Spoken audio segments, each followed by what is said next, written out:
Hey, everyone, I am Zorro. Welcome to the channel. Story Riddle 7, The Gravity Experiment. Ravi was a curious young scientist with a knack for solving puzzles. One evening, while sitting in his backyard, he decided to test a simple principle of physics. He held a small, smooth metal ball in his hand and said to himself, "What goes up must come down." He threw the ball straight up into the air with all his might and watched as it climbed higher and higher, eventually slowing down to a stop at its peak. Then, as expected, it began its descent, hurtling back toward him. Ravi stretched out his hand, ready to catch the ball. It landed perfectly in his palm, and he marveled at how gravity worked flawlessly every time. Ravi smiled and decided to add a twist to his experiment. He turned to his younger brother, Aryan, who had been watching with curiosity, and said, "I threw the ball with a certain speed, but can you guess what the speed of the ball was when it landed back in my hand?" Aryan thought for a moment, scratching his head.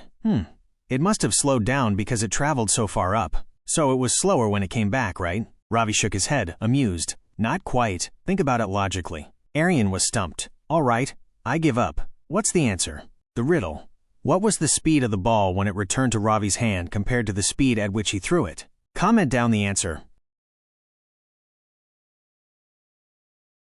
Answer. The speed of the ball when it returned to Ravi's hand was exactly the same as the speed at which he threw it, ignoring air resistance. Here's why. Gravity slows the ball down as it travels upward until it stops momentarily at its peak. Then gravity pulls it back down, accelerating it at the same rate. By the time it reaches Ravi's hand, the ball's speed matches the speed it had when it was first thrown, just in the opposite direction. For more stories and stuff, please do like, share, subscribe. Thanks for watching. Have a nice day.